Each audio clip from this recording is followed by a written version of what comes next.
Mm. Ah, ah, ah. Mm. Ah, ah, ah, ah. Mm.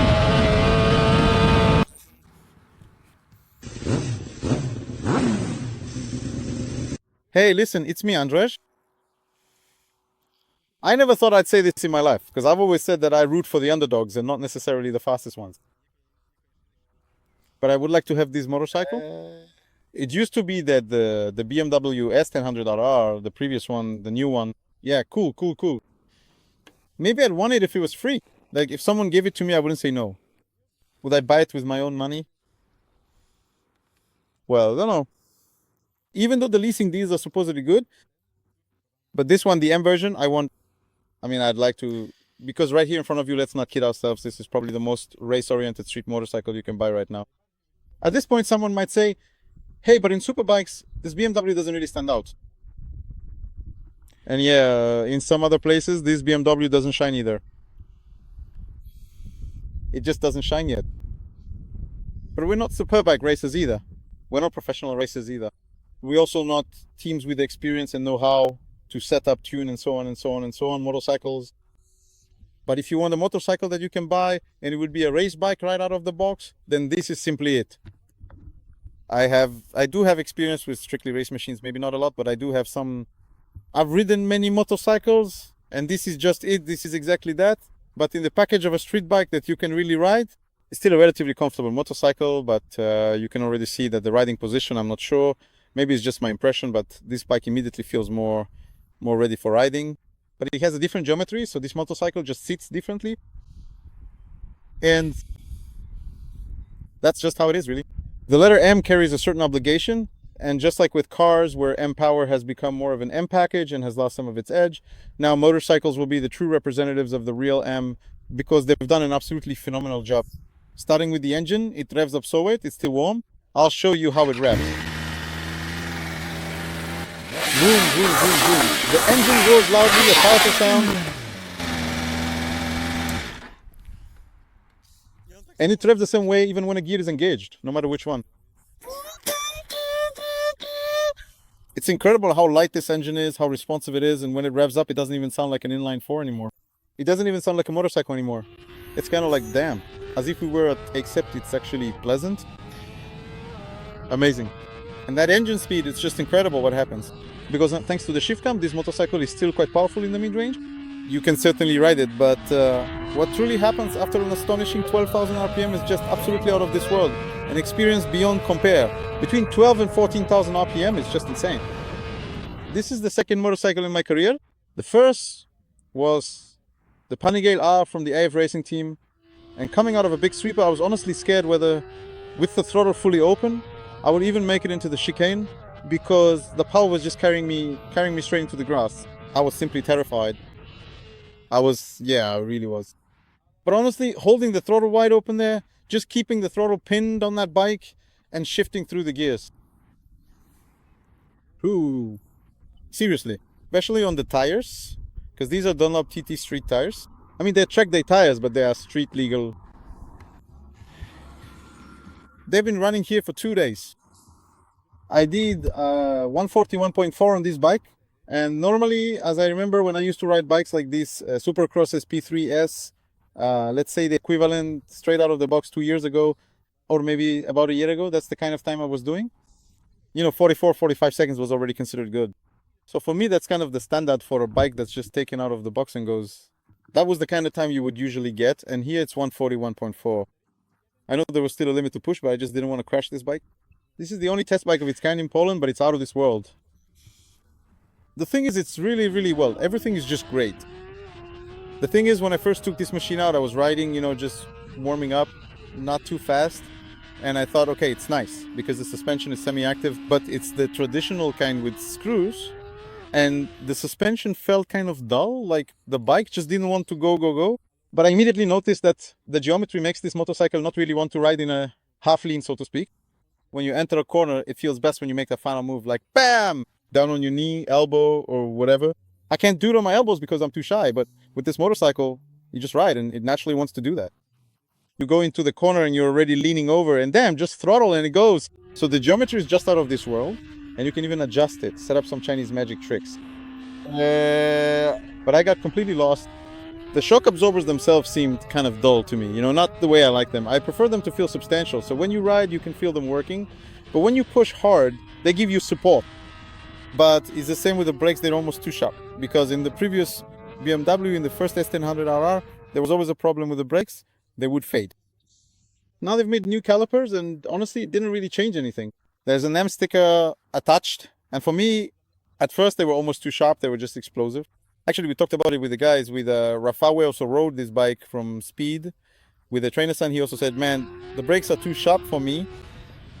The thing is, we were still riding a bit too slowly because these brakes, this suspension, they really start to work when you put slicks on the bike and start doing lap times of a minute 30 something. When I started to push it a bit, that 140 was just an introduction to what this bike is capable of, just the foyer. And then I started to feel the suspension working. It's actually very, very hard to unsettle this motorcycle. When I thought I was entering a corner too late or going too wide, I just leaned in a bit more, looked where I wanted to go, and suddenly I was right back at the apex. It's like magic crayons, you're going with a crayon like this, and that's how you want to take the corner. Are you getting on? Oh, that's exactly how I took that corner. Well, then all that's left is courage and playing with the traction control, because today I was riding in race pro mode with DCC set to 0 at first. And I keep riding, and the rear keeps sliding out. I thought, okay, I'll click it down 1 because I think it can go down to -7. I clicked it to -1, and I knew I didn't want to go any lower because on these tires, this bike was already at times just, I'm flying. It's brutal. Honestly, the rear slid out on me a few times already. I could feel the traction control kicking in, catching it, but I didn't want to test whether it would catch it perfectly every single time. But to do those kinds of slides, those beautiful sideways exits, you'd need slicks, a lower setting, and I don't even know if this bike would allow for that. But there are moments when I'm just riding along, thinking, damn, it's speeding me out a bit, and that's the moment that really tests your determination. I give it more throttle, and the rear of the bike would slide out a bit, tightening the turn, then pulling away. Honestly, what kind of bike does that? Like a race bike. Just absolutely amazing sensations. Almost erotic, to be honest, on this bike, especially if it had slicks.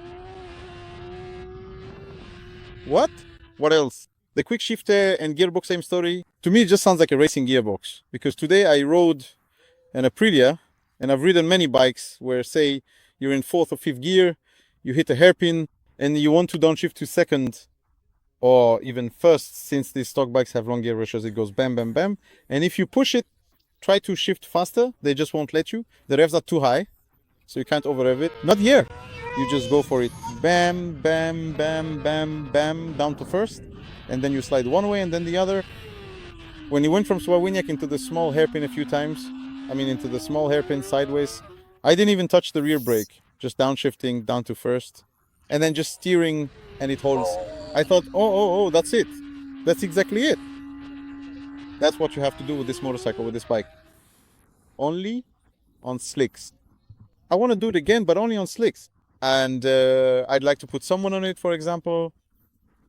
Maybe not Kerzemian, because this motorcycle would explode. He'd push it so hard.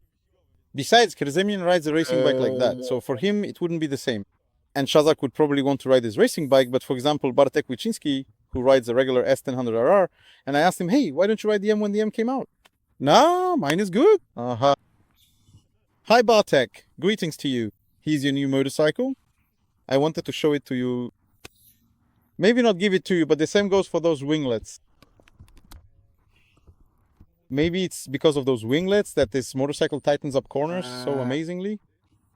Maybe it's also thanks to those winglets that the wheelie control works so smoothly, or rather, how those winglets cooperate with the wheelie control. Because now, attention, the conversation with Kerzemian and Kosa from IDM during the race, or maybe there was some kind of slide during qualifying or practice, doesn't matter. One of the winglets broke off, so Kosa came over and said, all right, since one is broken and we still have to continue the time trial so that nothing gets thrown off. So bam, they quickly removed the second one as well.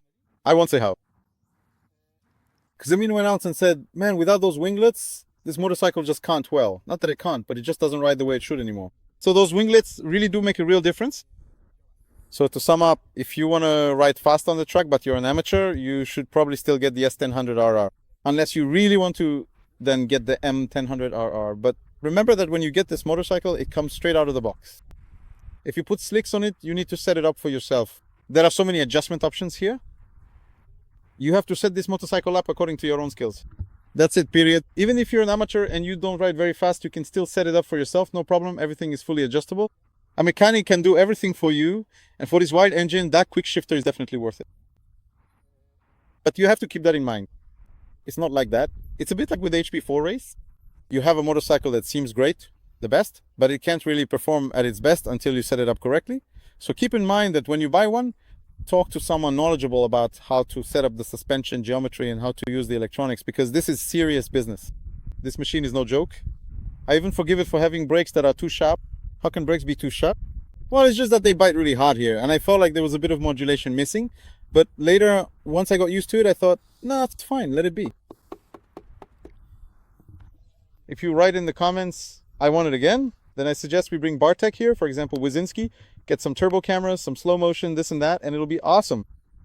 At the speed day, we'll see how fast you can go on a stock motorcycle, and we'll definitely do a comparison with the new Aprilia RSV4 and others. Whatever else we can get our hands on with slicks.